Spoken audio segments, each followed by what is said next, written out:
Hello दोस्तों, उम्मीद करता हूँ आप स्वस्थ होंगे, मस्त होंगे। आज एक नया टॉपिक स्टार्ट करते हैं, कॉन्सेप्ट ऑफ टिलेज। इससे पहले दो वीडियो में अपन ने बात करी है टिलेज के 5 पॉइंट पे। बात करी थी हमने टिलेज का मीन क्या होता है, टिलेज की डेफिनेशन क्या होती है, इसके पर्पज और ऑब्जेक्टिव क्या होते हैं, टिल्ट और इसके करेक्टर क्या होते हैं, इसके साथ में टिलेज कैसे इन्फ्लुएंस करता है सोइल को।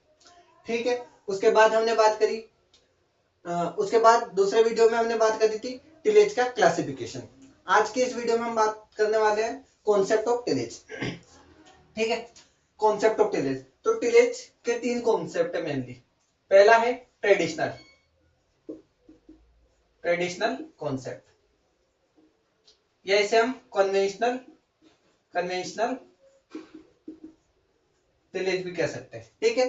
दूसरा कॉन्सेप्ट है अपना रिड्यूस टिलेज रिड्यूस टिलेज। तीसरा कॉन्सेप्ट आता है अपना मॉडर्न टिलेज मॉडर्न टिलेज। ठीक है। अब हम बात करें ट्रेडिशनल या कन्वेंशनल टिलेज कहते किसको, जब सोइल सरफेस पर, या हम यूं कहें कि more than 15% soil surface covered by crop residue, it's known as traditional और कन्वेंशनल टिलेज। ठीक है। Less than 15% soil surface, less than 15% soil surface covered by crop residue.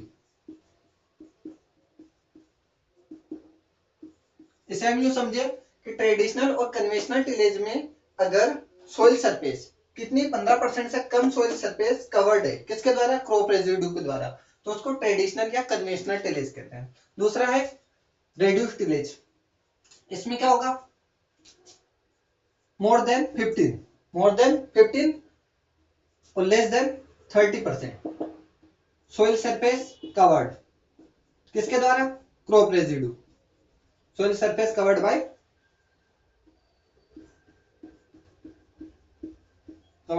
Crop residue, it's known as reduce tillage. अब modern tillage क्या होता है, modern tillage की बात करें तो इसमें होगा more then 30% soil, more than 30% soil surface covered, किसके द्वारा, crop residue, cover by crop residue. ठीक है। क्या पढ़ा हमने अभी तक, ट्रेडिशनल या कन्वेंशनल टिलेज, टिलेज का एक कॉन्सेप्ट है जिसमें सोइल सरफेस कितनी कवर होगी, लेस देन 15%, किससे, क्रॉप रेजिड्यू से कवर होगी, तो हम उसको बोलेंगे ट्रेडिशनल या कन्वेंशनल टिलेज। ठीक है। फिर पढ़ा हमने रिड्यूस टिलेज। रिड्यूस टिलेज किसे कहेंगे, 15% to 30% soil surface when covered by crop residue, it's known as reduce tillage. Modern tillage क्या होगा, more than 13% soil surface covered by crop residue, तो इसको हम कहेंगे मॉडर्न टिलेज। ठीक है। इसके बाद बात करें हम जो मॉडर्न टिलेज है, मॉडर्न टिलेज को दो भागों में बांटते हैं, या इसको दो कॉन्सेप्ट के अंदर हम पढ़ते हैं। ठीक है। पहला कॉन्सेप्ट है अपना मिनिमम टिलेज। क्या है, मिनिमम टिलेज। दूसरा कॉन्सेप्ट है अपना जीरो टिलेज। अब ये क्या बनाए दोनों, हम बात करें मिनिमम टिलेज की, तो मिनिमम टिलेज किसे कहेंगे, when 30% soil surface covered by crop residue, soil surface covered, किसके द्वारा, क्रॉप रेजिड्यू।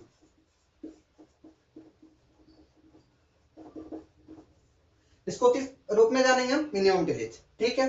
अब जीरो टिलेज क्या होता है, जीरो टिलेज की बात करें तो मोर देन 30, इसको हम यूं कह सकते हैं कि मोर देन 50 और लेस देन 100 से ज्यादा क्या होगा, 50 से 100% सोइल सरफेस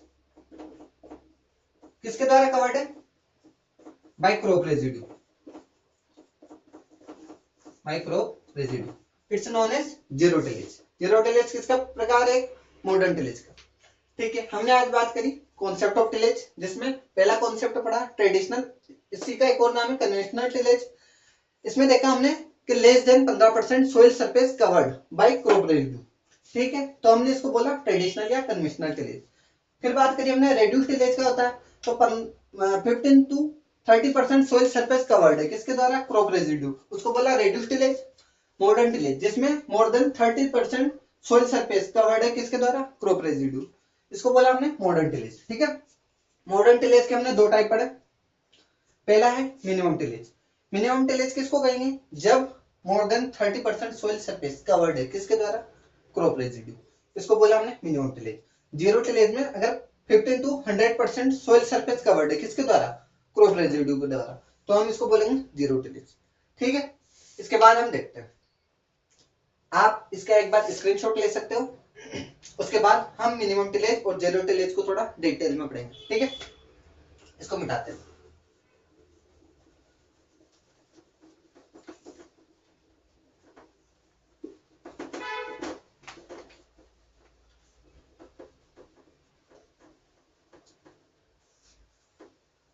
अब हम जो पढ़ने जा रहे हैं, यहाँ से लगभग हर एग्जाम में क्वेश्चन आपको देखने को मिलता है। ठीक है, हम पढ़ेंगे minimum tillage. Minimum tillage,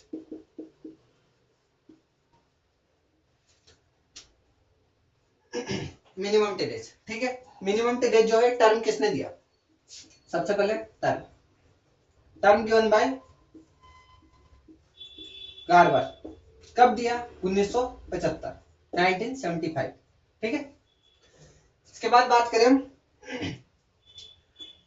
minimum tillage. ठीक है,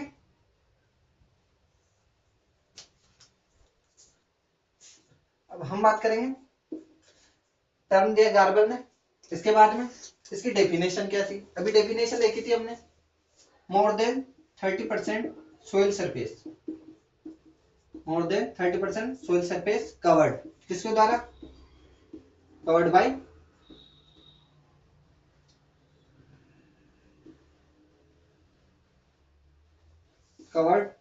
बाय क्रॉप रेजिड्यू। ठीक है, अब 30% से ज्यादा सोइल सरफेस कवर्ड है किसके द्वारा, क्रॉप रेजिड्यू के द्वारा, इसको हमने बोला मिनिमम टिलेज। ठीक है, अब हमें बताओ कि मिनिमम टिलेज प्रचलन में कब आया, या इसका ओरिजिन कहां पे हुआ। तो बात करें इसके ओरिजिन की, इसका ओरिजिन हुआ यूएसए में।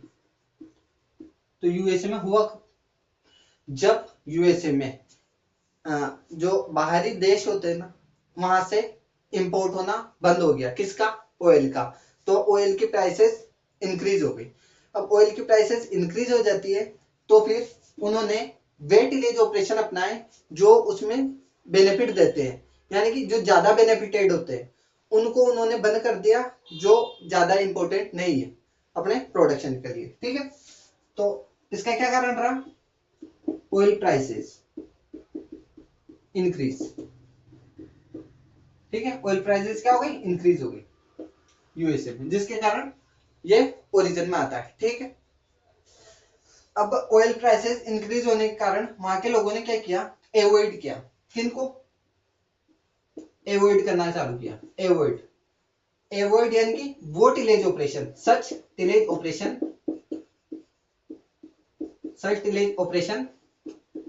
those are not get much benefit,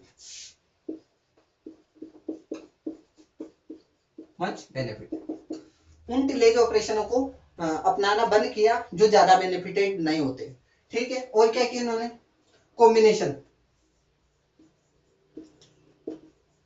combination different tillage practices, उनको साथ में करना चालू कर दिया। तो different tillage practices,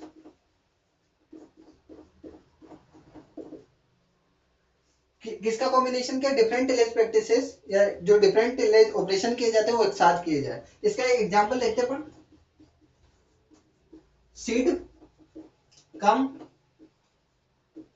forty drill. क्या होता है सीड कम फर्टी ड्रिल, सीड कम फर्टी ड्रिल एक अपना इक्विपमेंट है इसका, या हम कह सकते हैं इसका इम्प्लीमेंट है, जो क्या करता है, सीड की सोइंग और फर्टिलाइजर दोनों को एक साथ हम प्रयोग कर सकते हैं। ठीक है, अब हम इसके बारे में कुछ और बातें जो नेक्स्ट स्लाइड पे देखेंगे। हमने क्या पढ़ा इसमें, मिनिमम टिलेज टर्म दिया गार्बर ने, कब दिया, 1975 में।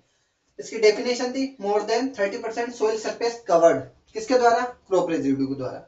ओरिजिन कहाँ हुआ, यूएसए में। क्यों हुआ, वहां पर ऑयल की प्राइसेस बहुत ज्यादा इंक्रीज हो गई थी, तो वहां के लोगों ने अवॉइड किया, वो टिलेज ऑपरेशन उन्होंने अवॉइड किए जो ज्यादा बेनिफिटेड नहीं थे, और कॉम्बिनेशन किया दो टिलेज प्रैक्टिसेस का एक साथ में।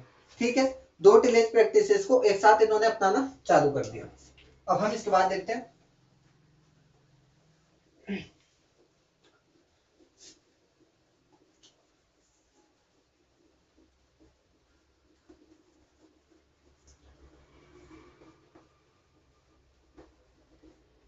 और क्या किया इन्होंने, जो प्राइमरी टिलेज ऑपरेशन थे ना, primary tillage operation entire field में चालू रखा, एंटायर फील्ड में, इनको तो कंप्लीटली एंटायर फील्ड में चालू रखा। ठीक है, जो सेकेंडरी टिलेज,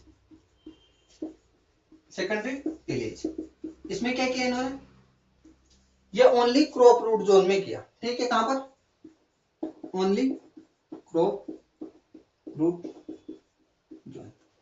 ठीक है, इसके बाद इन्होंने प्लांटिंग मेथड भी अपनाए, कुछ प्लांटिंग मेथड्स का नाम है, वो है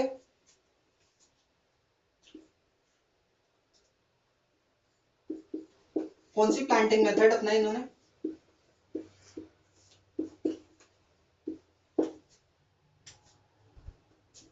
पहली है रूट जोन प्लांटिंग। ठीक है, हम यहां बात कर रहे हैं रूट जोन प्लांटिंग। अब ये क्या, सॉरी रूट नहीं है यहाँ पे, रो जोन है। ठीक है, यहां भी हमने रूट की बात करी, ये क्या है, रो, रो जोन प्लांटिंग। ठीक है, दूसरा है व्हील, व्हील ट्रैक प्लांटिंग। ठीक है, क्या है, row zone planting, wheel track planting. ठीक है, तीसरा है अपना फ्लो प्लांटर। हमने क्या बात करी इसमें, प्राइमरी टिलेज, प्राइमरी टिलेज जो होगा पूरे एंटायर फील्ड में करेंगे, सेकेंडरी टिलेज ओनली क्रॉप रो जोन में करेंगे। ठीक है, जो प्लांटिंग मेथड कौन कौन से अपनाई जाती है इसके लिए, रो जोन प्लांटिंग करेंगे, व्हील ट्रैक प्लांटिंग करेंगे और फ्लो प्लांटर करेंगे। ठीक है, इसके बाद हम, ठीक है, हमने पढ़ा इसमें मिनिमम टिलेज, इसके बाद हम पढ़ेंगे जीरो टिलेज। क्या पढ़ने वाले हैं, जीरो टिलेज। अब ये क्या बोला है, हम बात करें जीरो टिलेज की, तो जो जीरो टिलेज इसको और किस नाम से जानते हैं, नो टिलेज। जीरो का मतलब नो, नो टिलेज या नो टिल, इस नाम से भी इसको जानते हैं। ठीक है, दूसरी बात करें तो इसको और किस नाम से जानते हैं, अभी अपन ने मिनिमम टिलेज पढ़ा था, तो मिनिमम टिलेज क्या है, इंटेंसिव या एक्सट्रीम फॉर्म है। ठीक है, तो इंटेंसिव और extreme form of minimum tillage, minimum tillage. ठीक है, नो टिलेज के रूप में इसको जानते हैं, इंटेंसिव या एक्सट्रीम फॉर्म है किसकी, मिनिमम टिलेज की। हम बात करें जीरो टिलेज, इसके पिता कौन है, फादर ऑफ जीरो टिलेज। ठीक है, फादर ऑफ जीरो टिलेज, तो इसके फादर के रूप में जीबी ट्रिपलेट का नाम आता है, जीबी ट्रिपलेट। ठीक है, इन्होंने कॉन्सेप्ट दिया था सबसे पहले जीरो टिलेज का, कब दिया था, 1950 में। इस कारण इनको फादर ऑफ जीरो टिलेज कहा जाता है। तो ये जीरो टिलेज, ये फादर हो गए, इन्होंने कॉन्सेप्ट दिया। ये जीरो टिलेज टर्म कहां से है, टर्म की बात करें हम, जीरो टिलेज टर्म सबसे पहले जेंथ्रो टूल नाम के एक साइंटिस्ट ने दिया था, जेंथ्रो टूल। ठीक है, अब जेंथ्रो टूल के बारे में हम बात करें तो इनकी एक बुक है, बुक, उस बुक का नाम है हॉर्स होइंग हस्बेंड्री। ठीक है, ये इसकी इनकी बुक का नाम है हॉर्स होइंग हस्बेंड्री। हम इसको याद रखने के लिए ट्रिपल एच लिख सकते हैं, ट्रिपल एच। ठीक है, हॉर्स होइंग हस्बेंड्री। ठीक है, इस बुक में किस किस की स्टडी की जाती है,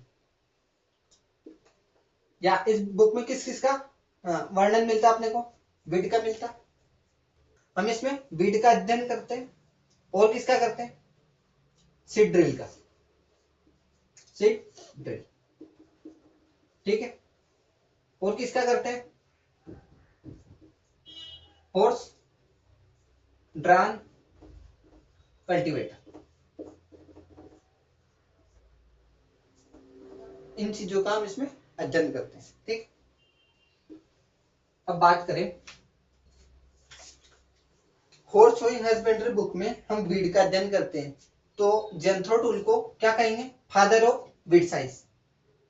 इसके कारण क्या बोलेंगे, father of weed science, father of weed science. बात करें सीड ड्रिल और हॉर्स ड्रोन कल्टीवेटर, ये किसके कंपोनेंट है, टिलेज के, जो अपन पढ़ रहे हैं टिलेज के कंपोनेंट है। तो इन दोनों के कारण जेंथ्रो टूल को क्या बोलेंगे, father of tillage, father of tillage. आए समझ में, हमने क्या पढ़ा, जीरो टिलेज, जीरो टिलेज, इसको नो टिलेज या नो टिल के रूप में जाना जाता है। इसका एक और नाम बात करें तो इंटेंसिव या एक्सट्रीम फॉर्म किसकी, मिनिमम टिलेज की। हमने पढ़ा फादर, फादर कौन है, जीरो टिलेज के जीबी ट्रिपलेट। ठीक है, अगर फादर पूछे जीरो टिलेज के तो जीबी ट्रिपलेट, और फादर पूछे टिलेज के, ओनली टिलेज के, तो जेंथ्रो टूल। जेंथ्रो टूल ने क्या दिया, टर्म दिया, इनकी एक बुक है हॉर्स होइंग हस्बेंड्री। याद रखने के लिए हमने क्या किससे लिखा इसको, ट्रिपल एच। ठीक है, इसमें किस किस का स्टडी की जाती है, वीड की, सीड ड्रिल की, हॉर्स ड्रोन कल्टीवेटर की। वीड की स्टडी करने के कारण फादर ऑफ वीड साइंस हो गए कौन, जेंथ्रो टूल। और इन दोनों, ये दोनों कंपोनेंट टिलेज के, तो टिलेज के कारण फादर ऑफ टिलेज हो गए जेंथ्रो टूल। ठीक है, इसके आगे हम बात करते हैं जो प्राइमरी टिलेज है और एक सेकेंडरी टिलेज, वो कितना करेंगे फील्ड में। ठीक,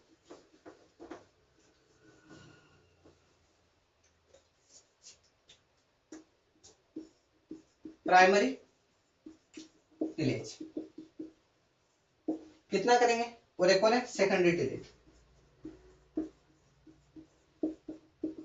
ये कितना करना है। ठीक है, जो प्राइमरी टिलेज है ना, ये कंप्लीटली अवॉइड किया जाएगा, कंप्लीटली अवॉइड फ्रॉम फील्ड। ठीक है, प्राइमरी टिलेज बिल्कुल नहीं करेंगे, जीरो टिलेज का, जीरो टिलेज में। सेकेंडरी टिलेज ओनली क्रॉप रो जोन, जो सेकेंडरी टिलेज किया जाएगा ना, ये ओनली क्रॉप रो जोन में किया जाएगा। ठीक है, अब जीरो टिलेज के लिए हम कौन सी प्लांटिंग मेथड अपनाते हैं, उसकी बात कर लेते हैं। प्लांटिंग मेथड, इसमें बात करें प्लांटिंग मेथड कौन से अपनाते हैं, तो till planting, till planting. Till planting होती क्या, ठीक है, टील प्लांटिंग क्या होती है, सबसे पहले क्लीनिंग ऑफ सोइल सरफेस, सबसे पहले क्या करेंगे, सोइल सरफेस को क्लीन करेंगे। ठीक है, उसके बाद दूसरे नंबर पे डिगिंग, उसमें डिगिंग करेंगे, उसको थोड़ा सा खोदेंगे, खोदने के बाद इंसर्टिंग सीड, इंसर्टिंग सीड, उसके बाद वापस कवरिंग कर देंगे, कवरिंग ऑफ सोइल सरफेस। आए समझ में, टील प्लांटिंग क्या होती है? सबसे पहले सोइल सरफेस को क्लीन करेंगे, उसके बाद थोड़ी सी उसको खोदेंगे, वहां पर सीड इंसर्ट करेंगे, सीड इंसर्ट करने के बाद उसको वापस सोइल से कवर कर देंगे। ठीक है, इसके लिए इम्प्लीमेंट कौन सा यूज किया जाता है? उस इम्प्लीमेंट की हम बात करें, इम्प्लीमेंट, ठीक है, इस इम्प्लीमेंट की बात करें तो ये हैप्पी सीडर, नाम ही अच्छा है इसका, तो हैप्पी सीडर आपको ध्यान रहेगा। ठीक है, हैप्पी सीडर। क्या बात करी हमने? जीरो टिलेज में प्राइमरी टिलेज कंप्लीटली अवॉइड किया जाएगा, बिल्कुल नहीं करेंगे। सेकेंडरी टिलेज में ओनली क्रॉप रो जोन में करेंगे। ठीक है, इसके बाद प्लांटिंग मेथड कौन सी? टिल प्लांटिंग इसमें अपनाएंगे। टिल प्लांटिंग होती क्या है? सोइल सरफेस को क्लीन करना, थोड़ी सी डिगिंग करना, डिगिंग करने के बाद उसमें सीड को इंसर्ट करना, सीड इंसर्ट करने के बाद सोइल सरफेस से उसको वापस कवर कर देना, ये होती है टिल प्लांटिंग। ये कौन सा, ये सारा काम कौन सा इंप्लीमेंट करेगा? Happy seeder. ठीक है, इसके बाद हम बात करते हैं जो जीरो टिलेज है मेनली अपनाया कहां पे जाता है। ठीक है, और इसके साथ में बात करेंगे हम इसके एडवांटेज क्या है और डिसएडवांटेज क्या है। जीरो टिलेज की बात करें तो मोस्टली काम फॉलोड होता है, mostly followed in Punjab and Haryana.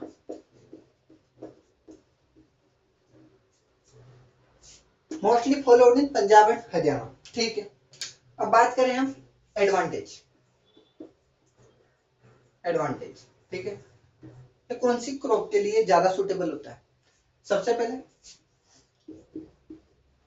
हम बात करें इसकी, तो कौन सा क्रॉपिंग पैटर्न इसमें अपनाया जाता है? जहां जीरो टिलेज करते हैं तो वहां पर क्रॉपिंग पैटर्न अपनाया जाता है व्हीट और राइस का। अगर बात करें व्हीट की अगर टाइमली सोइंग करते हैं, timely sowing of wheat, it's suitable. कौन सुटेबल? Zero tillage. जहां पर जीरो टिलेज अपना रहे हैं वहां पर अगर व्हीट की टाइमली सोइंग करते हैं, क्यों? क्योंकि व्हीट होता है ना, एक वीडी नेचर का होता है, तो ये जब ग्रोथ करता है ना तो सारे वीड को सप्रेस कर देता है, उसके बाद इसकी फास्ट ग्रोथ होती है।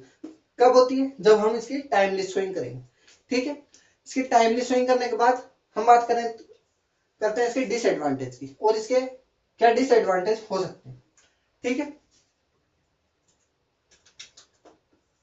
डिसएडवांटेज,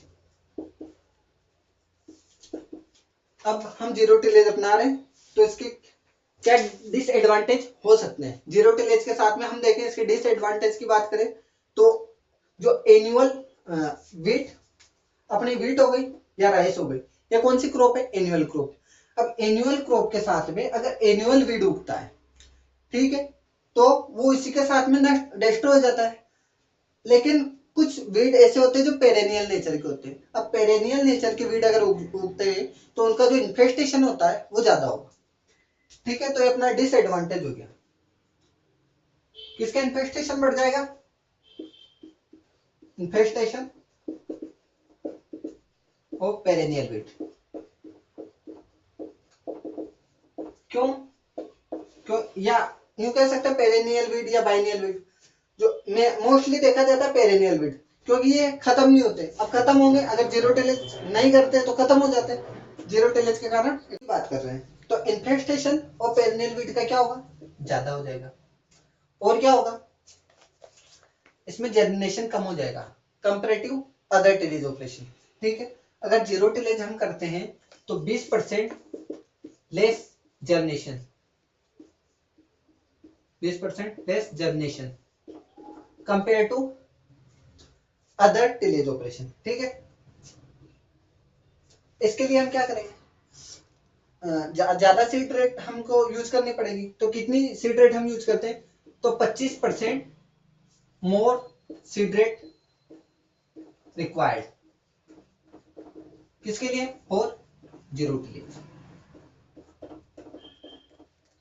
ठीक है, अब कैसे? तो हम इसके एग्जांपल की बात करें तो एग्जांपल, अगर वीट की कोई क्रॉप है, हम उसमें 100 किलोग्राम सीड पर हेक्टेयर के हिसाब से यूज करते हैं, तो अगर जीरो टिलेज वाले फील्ड में हम उसकी 125 किलोग्राम पर हेक्टेयर के हिसाब से सीड रेट यूज करेंगे। क्या पढ़ा हमने इसमें? जीरो टिलेज कहाँ फॉलो किया जाता है? पंजाब और हरियाणा में मेनली। व्हीट और राइस क्रॉपिंग पैटर्न के लिए ये अच्छा माना जाता है। टाइमली सोइंग की जाती है अगर व्हीट की, तो जीरो टिलेज उपयुक्त होता है। डिसएडवांटेज की बात करी, पेरिनियल जो वीड होते हैं उनका इन्फेस्टेशन हमें ज्यादा देखने को मिलता है। 20% लेस जर्मिनेशन होता है कंपैरेटिवली अदर टिलेज ऑपरेशन। 25% या 25% मोर सीड रेट रिक्वायर्ड होती है किसमें? जीरो टिलेज में। ठीक है, अब हम इसमें लास्ट टॉपिक की बात करने वाले हैं, वो अपना इसके लिए जीरो टिलेज जिस फील्ड में करते हैं उस फील्ड के लिए कौन सा हर्बिसाइड जो है उपयुक्त माना जाता है। ठीक है, तो हम कह सकते हैं उसको जीरो टिल हर्बिसाइड। हमने इसका एक और नाम की बात करी थी अभी, नो टिल इसको कहते हैं, तो इसी को नो टिल हर्बिसाइड भी कह सकते हैं। ठीक है, इसी को नो टिल हर्बिसाइड भी कह सकते हैं। अब वो हर्बिसाइड कौन कौन से, उनके एक ट्रिक ध्यान रखने आपको। ट्रिक क्या है? GDP। जी से बनेगा अपना ग्लाइफोसेट, डी से बनेगा अपना डाइक्वाट, और पी से बनेगा अपना पैराक्वाट। ठीक है, जी से हो गया अपना ग्लाइफोसेट, डाइक्वाट, पैराक्वाट। ये जो हर्बिसाइड है ना, इन्हें क्या कहा जाता है? Backbone of zero tillage. Most important, zero tillage में जो हर्बिसाइड यूज किए जाते हैं वो है जीडीपी, ग्लाइफोसेट, डाइक्वाट, पैराक्वाट। इन हर्बिसाइड को बैकबोन ऑफ जीरो टिलेज कहते हैं। ठीक, इसके बाद हम एक कॉन्सेप्ट की ओर बात करते हैं। वैसे हमने जो आगे पढ़ा था उसमें तो अपना लगभग सारे कॉन्सेप्ट कवर हो गए, लेकिन एक कॉन्सेप्ट और आता है अपना क्लीन टिलेज। क्लीन टिलेज क्या होता है? इसके नाम से पता चल रहा है, क्लीन करना। ठीक है, तो इसको हम क्या बोलेंगे? Cleaning the soil surface. कह सकते हैं सोइल सरफेस कंप्लीटली क्लीनिंग होगी। ठीक है, और एक और नाम कह सकते हैं अपन नो लिविंग और प्लांट मटेरियल, या यूं कहें plant residue not occurs, not seen in our field. ठीक है, हमारे सारे कॉन्सेप्ट आज कंप्लीट होते हैं इस वीडियो में। Clean tillage, cleaning the soil surface, soil surface को कंप्लीटली क्लीन करना, नो लिविंग, उसमें किसी प्रकार का कोई भी प्लांट मटेरियल हमको देखने को नहीं मिलेगा। ठीक है, बने रहिए आप हमारे साथ। बात करते हैं अगले वीडियो में, तब तक के लिए धन्यवाद।